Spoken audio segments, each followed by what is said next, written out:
Railway and police channel তোমাদের প্রত্যেককে একটা ইনফরমেশন দেবো এবং তোমাদের যে সমস্ত কোয়ারিগুলো ছিল যে পুলিশের এক্সাম কবে হবে, মানে যেহেতু তোমাদের কেপি প্রিলি, এদিকে ডাব্লিউবিপির কনস্টেবল এবং এর পাশাপাশি ডাব্লিউবিপি এসআই এর ফর্ম ফিল আপ হয়ে রয়েছে, তো তোমাদের বারবার প্রশ্ন কবে হবে কবে হবে। অলরেডি তোমাদের আগের বেশ কতগুলো সেশনের থ্রু দিয়ে আমি জানিয়ে দিয়েছি যে মোটামুটিভাবে কেপির প্রিলি এবং তোমাদের ডাব্লিউবিপির কনস্টেবলের এক্সাম কিন্তু হতে চলেছে আফটার পূজা এবং সেটা হবেই।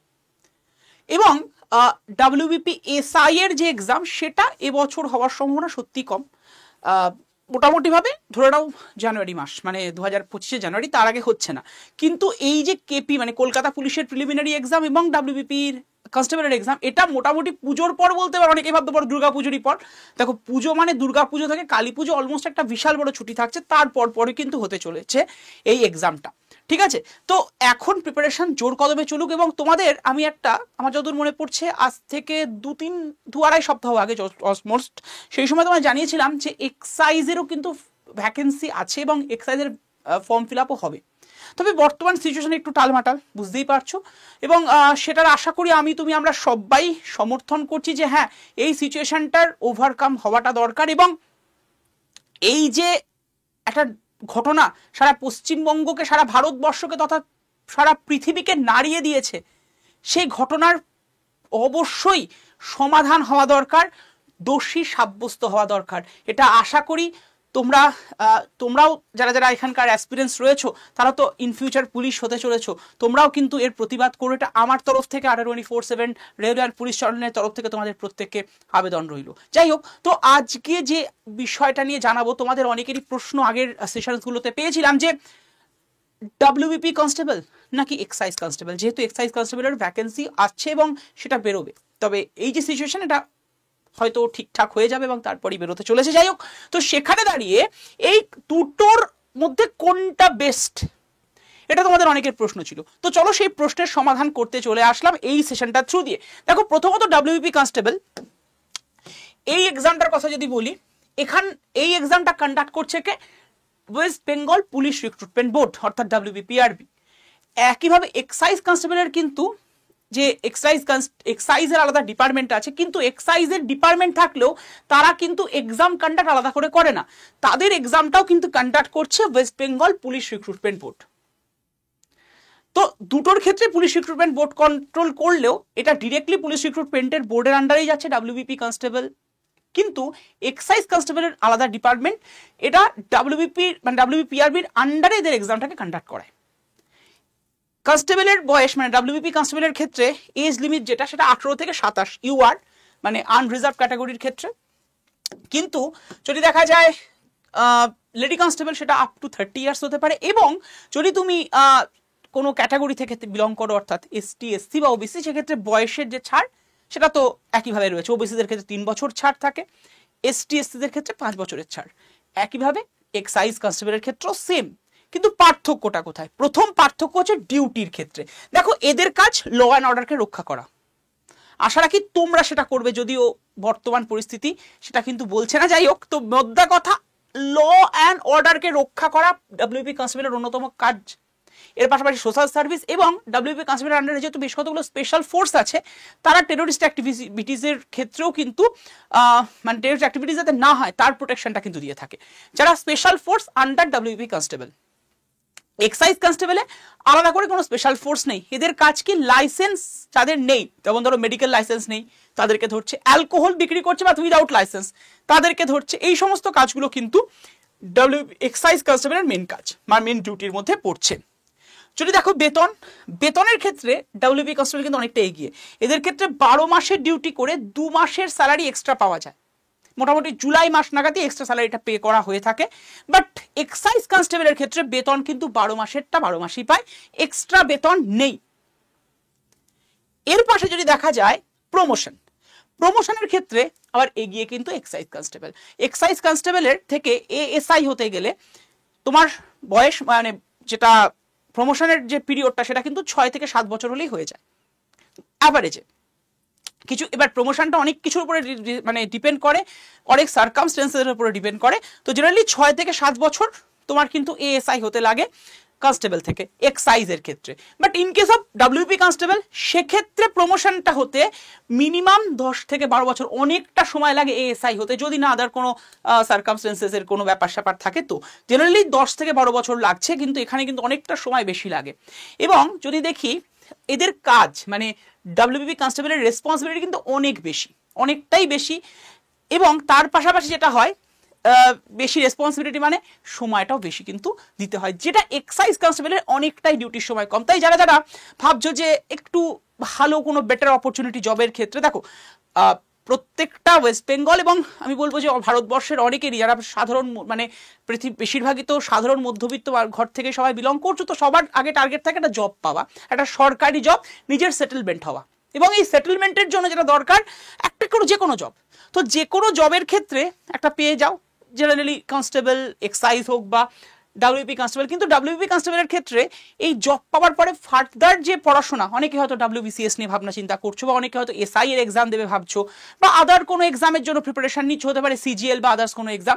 তো সেটার ক্ষেত্রে কিন্তু ডাব্লিউপি কনস্টেবলের সময়টা পাওয়া, দেখো মানে তুমি এক্সাম দিতেই পারো, কিন্তু তার জন্য নিজেকে তো পড়াশোনা করতে হবে, নিজেকে তো প্রিপেয়ার হতে হবে। তার যে সময়টা এখানে ডিউটির প্রেশারটা এতটা বেশি থাকে যে সময়টা একটু কম পাওয়া যায়। তাই বলে কি কেউ ডাব্লিউপি কনস্টেবল থেকে ভালো পজিশনে যাচ্ছে না, ডাব্লিউবিসিএস অফিসার বা ডিএসপি বা ডাব্লিউবিপিএস হচ্ছে না, বা আদার্স কোনো এক্সামও কি চান্স পাচ্ছে না? পাচ্ছে, কিন্তু সময়টা জেনারেলি কম থাকছে, কারণ নিজের ওপর যেহেতু এখানে ওয়ার্ক প্রেশারটা অনেকটা বেশি than that of excise constable. Excise কনস্টেবলে কিন্তু তুমি নিজেকে অনেকটা সময় দিতে পারবে, তার মানে তুমি পড়াশোনাটা করতে পারবে তোমার ফার্দার কোনো বেটার জবের ক্ষেত্রে, বেটার কোনো আরও ভালো চাকরি পাওয়ার ক্ষেত্রে।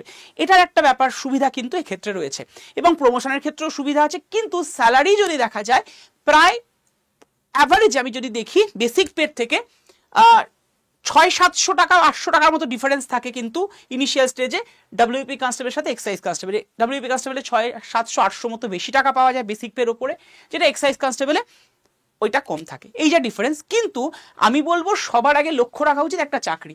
এবং পুলিশের এক্সাম যেহেতু দেখো আমি যদি দেখি আজকে ডাব্লিউবিসিএস অনেকেই ভাবছো, বা ওয়েস্ট বেঙ্গল গভর্নমেন্টের আদার্স এক্সাম, বিগত 5-6 বছর ওয়েস্ট বেঙ্গল গভর্নমেন্টে সেরকম কোনো এক্সাম নেই, যা হচ্ছে সবই করাপশনে পড়ে গেছে, সবাই জানো। তো সেখানে দাঁড়িয়ে ওই ডাব্লিউবিসিএস এর মতো হাই লেভেলের এক্সাম অনেকে দিতে পারছো না, কারণ প্রিপারেশনটা অনেক লেভেলের হওয়া দরকার। তার পাশাপাশি একটা সময়ের ব্যাপার, কারণ যেটা হয় মানে তুমি আজকে জব পাওয়া এবং একটা সরকারি চাকরি পাওয়া, এবং অবশ্যই ভাবে একজন ছেলে হিসেবে বা একজন মেয়ে হিসেবে পরিবারের পাশে দাঁড়ানো সবার আগে দরকার কিন্তু। আর মধ্যবিত্ত ফ্যামিলি বা ওভারঅল সবার ক্ষেত্রে যদি দেখা যায়, তুমি যখন গ্র্যাজুয়েশন করছো বা অ্যাটলিস্ট উচ্চ মাধ্যমিক দিচ্ছ, তারপর থেকেই পরিবার কিন্তু কোথাও গিয়ে তোমার উপরে ডিপেন্ডেন্ট, যে ছেলে আমার চাকরি পাবে বা মেয়ে আমার চাকরি পাবে, তারপরে আমি পরিবারটা একটু হলেও সেটেলড হবে।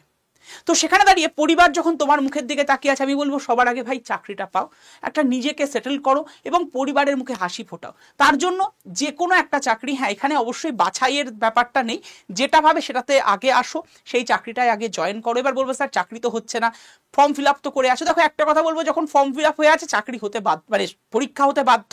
এবং অনেকেই ভাবো আগে ফর্ম ফিল আপ হোক, তারপরে পরীক্ষার নোটিফিকেশন আসুক, তারপরে পরীক্ষা দেবো, পরীক্ষার প্রিপারেশন নেব। তাদের জন্য সত্যি কথা বলতে কিছু বলার নেই, কারণ রিসেন্টলি দেখছো এই যে সিচুয়েশন ডামাডোল, তার মধ্যেও কিন্তু ডাব্লিউবিসিএস এর মেন্সের এক্সাম হয়ে গেল। এই ডামাডোলের সিচুয়েশনে দাঁড়িয়েই লাস্ট 2023-এর যে মেন্সের এক্সাম গত 16 তারিখ থেকে শুরু হয়েছিল, 16ই আগস্ট থেকে শুরু হয়েছিল, এবং লাস্ট বোধহয় 19 আগস্ট অব্দি কমপ্লিট হয়ে গেল। তো এক্সাম কিন্তু হচ্ছে, যেমন ডাব্লিউবিপিএসসি জানিয়েছে যে 15ই সেপ্টেম্বর মিসলেনিয়াসের এক্সাম, সেটাও কিন্তু হবে। তো ওটা নিয়ে ভাবার কিছু নেই, যেটা হচ্ছে সেটা তো অলরেডি ডান। এবার ফর্ম ফিল আপ যখন হচ্ছে এক্সাম হবে, তাই প্রিপারেশনটা এখন থেকে চলুক। এবার এই প্রিপারেশনের ক্ষেত্রে অনেকেরই প্রশ্ন থাকে, স্যার কিভাবে প্রিপারেশন নেব, কি পড়বো, কোন বই পড়বো? তাদের জন্য আমি বলবো সবচেয়ে বেস্ট হয় তোমরা এই কার্তুজ বইটা কিন্তু নিতে পারো। যারা যারা কোনো বইয়ের কথা ভাবছো, দেখো সেটা ডাব্লিউবিপিআর মানে ডাব্লিউবিপি কনস্টেবল হোক, এক্সাইজ হোক, যদি এক্সাইজের এই মুহূর্তে কোনো ফর্ম ফিল আপ হয়নি, কারণ এক্সাইজের ক্ষেত্রে একটা ব্যাপার, প্রত্যেক বছর কিন্তু এক্সাইজ বেরোনো, যেহেতু একটা ভালো জব, এবং ওই বললাম সময়টা নিজেকে দিতে পারো, এবং সেক্ষেত্রে চাপ কম, ওয়ার্ক প্রেশার কম। সেক্ষেত্রে এই ডাব্লিউবিপির মানে ডাব্লিউবি এক্সাইজের যে কনস্টেবলের এক্সাইজ কনস্টেবলটা, সেটা কিন্তু মোটামুটি দেখা যাচ্ছে 4-5 বছর অন্তর বেরোয়, অ্যাভারেজে 5 বছর অন্তর পরীক্ষাটা হয়ে থাকে। কিন্তু এই ডাব্লিউবি কনস্টেবল সেটা কিন্তু অলমোস্ট প্রত্যেক বছরই বেরোতে থাকছে। তো সেখানে দাঁড়িয়ে যে কোনো এক্সামের মানে ওভারঅল পুলিশের পরীক্ষা, সেটা এসআই কনস্টেবল, এক্সাইজ কনস্টেবল যাই হোক, তার জন্য কিন্তু কার্তুজ বই, যারা যারা মনে করছো নিজেদেরকে প্রপার ওয়েতে প্রিপারেশন নেওয়ার জন্য, তারা কিন্তু এই বইটা নিতে পারো। নো ডাউটলি তোমাদের প্রিপারেশনকে বুস্ট আপ করবে, কারণ এই বইটায় প্রত্যেকটা বিষয় পুরো চুলচেরা বিশ্লেষণ করে দেওয়া রয়েছে। এমসিকিউ বই, অবশ্যই এমসিকিউ লেখা, কিন্তু প্রত্যেকটা এমসিকিউ এর পুরো ডিটেল এক্সপ্লেনেশন আছে। সেটা ম্যাথ হতে পারে, সেটা তোমার ইংলিশ, সেটা তোমাদের জিএস পেপার। দেখো হিস্ট্রি, ইতিহাস, ভূগোল, বিজ্ঞান, পলিটি ইকোনমি, গণিত, রিজনিং, প্রত্যেকটা বিষয়ের পুরো ডিটেল এক্সপ্লেনেশন করে দেওয়া রয়েছে। এবং রয়েছে লাস্ট 5 ইয়ার্স, লাস্ট 5 বছরের এসআই, এক্সাইজ কনস্টেবল এবং এর পাশাপাশি ডাব্লিউবি কনস্টেবল সব কটার প্রিভিয়াস ইয়ার কোশ্চেনের পুরো সম্পূর্ণ সমাধান।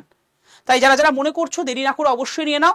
এটা কিভাবে নেবে তোমাদেরকে বলে রাখছি, Adda24/7 অ্যাপস থেকে নিতে পারো। এই সেশনটা ডেসক্রিপশন বক্সে অ্যাপ ডাউনলোড লিঙ্ক আছে, just click on the link and download the app. App download করার পরে তোমার কাছে একটা এরকম অপশন আসবে, তুমি দেখতে পারবে তোমার কাছে এরকম অপশন এসছে, just like that, government job exam এবং স্টেট এক্সাম। তোমরা স্টেট এক্সামটায় ক্লিক করো। স্টেট এক্সামে ক্লিক করার পরে তোমার কাছে দেখবে একটা অপশন আসবে যে West Bengal state exam. West বেঙ্গলে ক্লিক করবে, তারপরে পরপর এরকম অপশন আসবে, হ্যালো অপশনে ক্লিক করো। এরপরে তোমার কাছে ইমেল মোবাইল আসবে, মোবাইলের উপরে ইমেল মোবাইলে ক্লিক করো। ক্লিক করে পুরো ফুলফিল করো, এটা সাইন আপ করে নাও। এরকম ইন্টারফেস ওপেন হবে, হোম পেজ আসবে। হোম পেজে গিয়ে দেখবে এখানে দেখাচ্ছে ওয়েস্ট বেঙ্গল পুলিশ। মানে যদি হোম পেজে যাও, হোম পেজের পরে স্টোরে যাবে, স্টোরে গিয়ে দেখাবে West Bengal police. West Bengal পুলিশে ক্লিক করো। ওয়েস্ট বেঙ্গল পুলিশের অপশনে ক্লিক করে তুমি কিন্তু কার্তুজ বইটা দেখতে পারবে, অথবা তুমি বুক সেকশনে ক্লিক করলেও কার্তুজ বইটা কিন্তু দেখতে পারবে। তো কার্তুজ বইটাই যেই দেখতে পেলে এর উপরে ক্লিক করো। ক্লিক করে একটা জায়গা আসবে অগস্ট 15 উপরে ক্লিক করলে তুমি একটা কোড লেখার জায়গা পাবে, Y327S, Y327S। এই কোডটা কিন্তু বসিয়ে দেবে, বসিয়ে অ্যাপ্লাই করে দেবে, প্রয়োগ করে দেবে। তারপরে দেখবে ইউজ কয়েন এসছে, দামটা পড়বে জাস্ট 321 টাকা, এবং এর জন্য কোনো ডেলিভারি চার্জ কিছু লাগবে না। যদি না বুঝতে পারো কোনো অসুবিধা, একটা নাম্বার বলে দিচ্ছি, সেই নাম্বারে ফোন করে বা হোয়াটসঅ্যাপ করে তুমি তোমার প্রশ্ন করে নিতে পারো কি করে বইটা নেবে। এটা কিন্তু হার্ড কপি বই, তোমার বাড়িতে পৌঁছাবে। নাম্বারটা হচ্ছে 7908913089। এবারে বলছি 7908913089। এই নাম্বারে জাস্ট একটা হোয়াটসঅ্যাপ করে হাই লিখে পাঠিয়ে দাও, তুমি তোমার প্রশ্নের উত্তর পেয়ে যাবে। আর হ্যাঁ, সেম নাম্বারে তোমাদের সবার হেল্পের জন্য সম্পূর্ণ বিনামূল্যে একটা গ্রুপ ওপেন আছে, যে গ্রুপে সম্পূর্ণ প্রতিদিন আমরা কিন্তু পুলিশ সংক্রান্ত বিভিন্ন পিডিএফ সম্পূর্ণ ফ্রিতে ওই গ্রুপটায় প্রোভাইড করা হয়। নাম্বারটা হচ্ছে 7908913089। এই নাম্বারে জাস্ট একটা হোয়াটসঅ্যাপ করে হাই লিখে পাঠাও, দেখবে পুলিশ গ্রুপ জয়েনের লিঙ্ক চলে এসেছে। Just click on the link and join the group. গ্রুপে জয়েন হয়ে গেলে তুমি কিন্তু সম্পূর্ণ ফ্রিতে অনেক অনেক পিডিএফ পেয়ে যাবে তোমাদের পুলিশের প্রিপারেশনের জন্য। এবং তোমরা যারা যারা পুলিশের জন্য স্পেশালি ক্লাস চাইছো, তারা অবশ্যই কমেন্ট বক্সে কমেন্ট করে জানো যে পুলিশের জন্য ক্লাস চাই কি চাই না। অবশ্যই তোমাদের জন্য আসবে, কারণ Adda24/7 railway and police channel কিন্তু তোমাদেরই জন্য, তোমাদের চ্যানেল, তোমাদের সম্পূর্ণভাবে তোমরা চাইলে সেগুলো চলে আসবে। তো ডোন্ট ওয়ারি, দেখা হচ্ছে এরকমই একটা ইনফরমেটিভ সেশনে নেক্সট ক্লাসে, নেক্সট দিনকে, নেক্সট সেশনে। Thank you to all of you. জয় সবার হবে, জয় তোমাদেরও হবে। নিজের মনের জোর ভেঙো না, কারণ মনে রাখবে তুমি যদি শক্ত থাকো, তোমার পরিবার, তোমার আশেপাশের মানুষজন সবসময় তোমার মুখের দিকে তাকিয়ে আছে। তাই তোমাকে শক্ত থাকতে হবে, ভেঙে পড়ো না। জয় হিন্দ, ভালো থেকো সবাই।